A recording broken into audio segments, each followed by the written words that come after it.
Today is Thursday, November 23rd, 2023, and this is an interview of my father, Mr. O.V. Johnson, and it's for the Metcalf Collins Johnson Interview Archives. So I'm going to be asking my father, O.V., some questions for about 20 minutes or so. So my first question is, do you have any memories of Mary Hill and or Nathaniel Metcalf and their children? If so, what are those memories? Yes, I do. I think it started about 1944 when my brother and I was living with my grandmother and grandfather, Mattie and Viola Johnson in Charleston, Mississippi. When my dad was hospitalized and Homer G. Phillip Hospital in St. Louis, Missouri. And it was traditionally, or it may have started, when we went to Crowder, Mississippi, from Charleston, Mississippi, in a wagon. And we celebrated the Thanksgiving down at great grandmother Mary Metcalf and great grandfather Nathan Metcalf home. It was tradition that my grandmother Mattie and Aunt Ida Bell, that was something that was very precious towards the family, eventually starting the family reunion. How about memories of some of your Collins, your Johnson, and your Metcalf cousins, aunts, uncles? Well, in the early days, my grandmother Mattie used to visit Aunt Ida Bell. And I remember they stayed, I think the place was called Mitchell Lake, I believe it was. I remember a river or creek, something running in the back of the house. And it usually was celebrated on a holiday, more or less. And they was cooking and eating the prepared food that was always delicious and sumptuous, and it was something we always look forward to for the years that I was connected with that. So what is the story behind your name? Your name is O.V. Johnson, two initials. Can you talk a bit about the story behind your name and its meaning?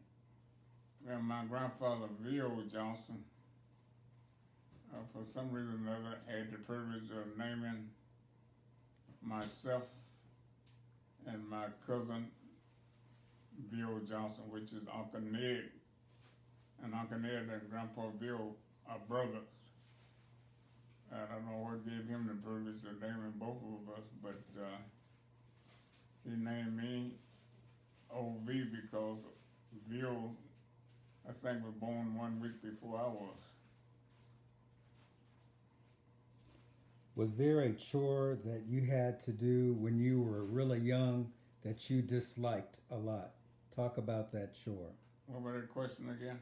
Was there a chore that you were assigned when you were growing up that you really hated or disliked? Talk about that chore and why you did not like it. Well, my grandmother Ann had a dog that used to suck the eggs up as soon as the hen laid them. The hen would cap and lay an egg, and he'd run behind them and then lap all the eggs up. So I was assigned the chore of breaking that dog from eating the egg. And I came from school every evening. She told me I had to whoop him for 9 days in a row. And I hated that more than anything, but she said if I didn't whoop the dog, she would whoop me. So I chose the better of the decision to whoop the dog, keep me from getting a whooping. So the dog acted up, and he used to come and meet me when I would come from school to come down to my grandmother Ann's house. But after about 3 or 4 whooping, he kind of hesitated to come meeting me. Then after I whooped him 4 or 5 times, he used to see me coming, then he'd run from the house and about a half a block away and look at me from the field. And after I whooped him a few more times, he used to run and look at me from the field and watch me until I leave from Grandma Ann and go back home. So in order to figure out if the dog had been broken up from eating eggs, she set a wash pan full of eggs at the end of the porch where he used to sleep. He had a grass, like a cloak or sack or something, at the end of the porch where he slept. She put a wash pan full of eggs there, and he go to get into his sleeping spot, and once he spotted those eggs, they said he jumped straight up and ran across the field. And he didn't come back to the house until he figured out that the eggs wasn't there no more. So she told me, said, "Son, I think he's broken now." Mm-hmm. What age were you when you left from down in Mississippi, and what was the most memorable event for you as you were growing up before you left Mississippi? Well, after my dad passed and I was 13 years old, I considered, from the viewpoint of representing my family, when the group family got together to plow in the field as a grown-up. I plowed 3 big mules to pull a section harrow from sun up to sundown. And that was something I did with my first cousin. He had the first harvest that pulled 3 mules. They would harvest all the rough clogs off the road, and then I come and smoothing with the 3 mules behind him and pulling the harvest, section harvest I think they call it. And they would even the row up for the planter to come behind to plant the corn or the cotton for that spring. So that was awesome responsibility because I would want the road to be even and level so it would be smooth for the planter. And that was held in the most responsibility of the section harvest at that time. What do you think is the biggest challenge that the Metcalf, Collins, Johnson family has in keeping the reunions going? Well, just the mere thought of we getting together from that point on, and I have to give credit to the new generation and the older generation that passed it down to the new generation, and the leadership of the younger group that's been keeping it going. I think that's very important. That could be nothing more important than that, because it's always for family to get to know each other. We have families spread out all over the United States, and give an opportunity for everybody to come together in one place to celebrate the family. And sometimes that's the only get-together relation they have for that particular year. So I think that's very important, since everything's been spread around and throughout the country, and you should keep the family intact and that relationship intact in order that you know who your relatives are. And a point in question, when we had one family reunion, it was some people got on the elevator and they asked me, how did I know the Metcalf, Collins, and Johnson? And I related to them how I knew them, and then they said, well, we're related. And he was with some people that I think they were from North Carolina someplace I had never met before. So those kind of incidents and opportunity come together when family get together. What is a life lesson that you learned from growing up in the segregated South in Tallahatchie County, Mississippi?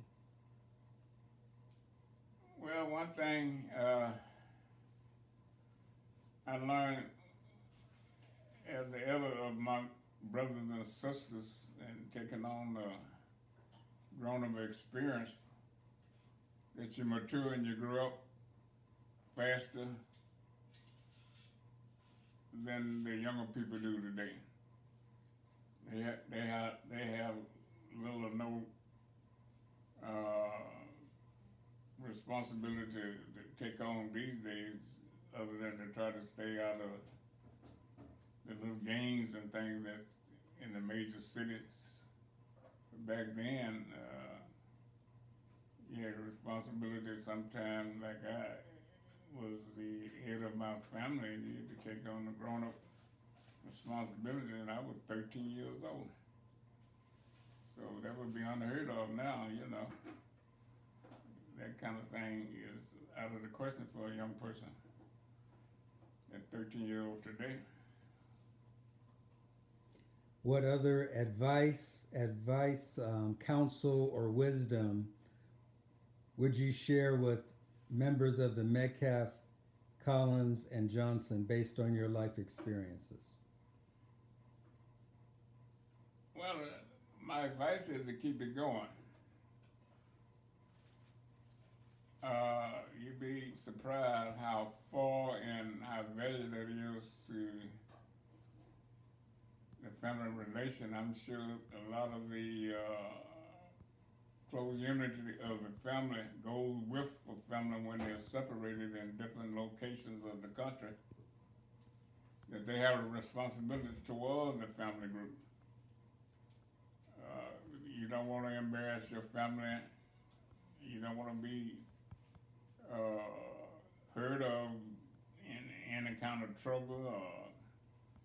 You want to make sure that no bad news get back to the family. So I think we're being brought up morally and build character for life living for the younger generation that's coming up. I think they value the family unity and relationship to the family. All right, thank you very much.